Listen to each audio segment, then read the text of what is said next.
Merci Monsieur le Président, Monsieur le Ministre. La question du débat aurait pu être: à quoi joue l'État, ou plutôt l'exécutif, dans l'affaire Suez-Veolia? Cela fait maintenant plusieurs mois que nous assistons à une mauvaise partie de Monopoly. Le premier coup de dé, c'était la privatisation d'Engie avec la loi Pacte, qui elle-même va être scindée en deux avec le plan Clamadieu, comme EDF avec le plan Hercule, pour qu'une partie de ses activités soit revendue à Total.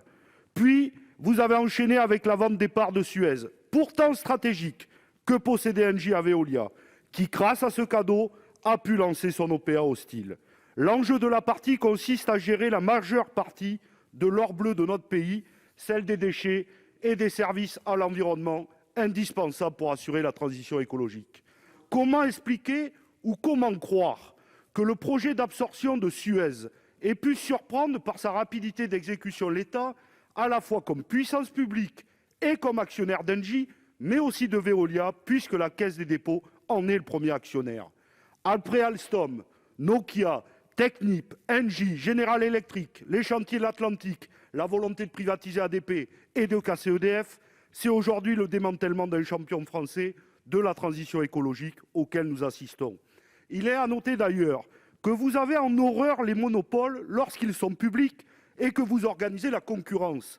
En revanche, ça ne vous dérange absolument pas que des monopoles privés se constituent au seul profit des actionnaires et au détriment des usagers, des salariés et des collectivités. Dès lors, la seule question est: quand l'exécutif décidera-t-il d'arrêter la grande braderie afin de permettre à l'État de jouer son rôle de garant de l'intérêt général, de stratège et d'actionnaire? Et en tant que bien commun, l'eau ne devrait-elle pas faire partie des secteurs stratégiques placés en dehors des lois du marché, comme l'avait rappelé le président Macron, pour ainsi œuvrer à la création d'un grand service public de l'eau qui lui soit dédié? Je vous remercie. Merci, cher collègue. Monsieur le ministre. Oui, la grande braderie, monsieur le sénateur, nous coûte cher puisque nous rachetons au contraire un certain nombre d'actifs et que nous prenons des positions. Vous avez cité les chantiers de l'Atlantique. Je rappelle que désormais, les chantiers de l'Atlantique sont à 85% sous contrôle public. Je n'appelle pas ça de la braderie. Sur Ascova et Hayan, nous avons pris des positions aussi pour protéger cette entreprise.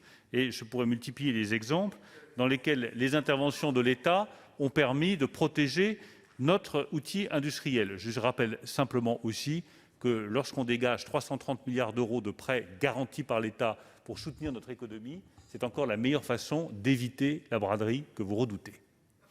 Vous avez évoqué EDF, et donc je veux répondre aussi à vos inquiétudes sur ce sujet-là.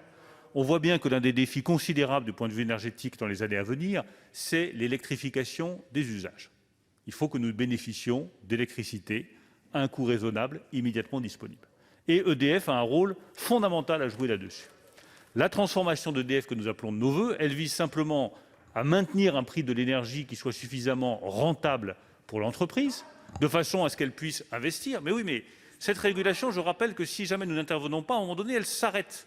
Parce qu'il y a des lois, qu'il y a des règlements. Donc nous nous battons pour maintenir cette régulation du prix de l'énergie. Vous devriez nous en être reconnaissants. Nous nous battons pour maintenir l'unité d'EDF, ce grand service public de l'énergie. Vous devriez nous en être reconnaissants. Et nous nous battons pour préserver le nucléaire, car je crois à l'énergie nucléaire. Je pense que c'est une énergie qui est indispensable pour disposer d'électricité qui soit à un coût raisonnable, faiblement émettrice de CO2 et capable d'alimenter tous les usages qui vont venir, industriels avec l'hydrogène ou privés avec la voiture électrique ou d'autres usages électriques. Nous sommes en négociation avec la Commission européenne sur ce sujet-là. Les négociations continuent à progresser. Vous m'avez interrogé pour savoir si je suis prêt à recevoir les syndicats d'EDF pour discuter avec eux de nos propositions. Ma porte est toujours ouverte.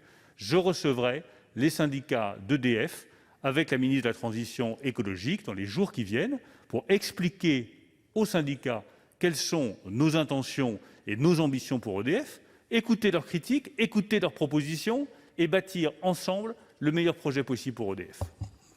Merci, monsieur le ministre. La parole est à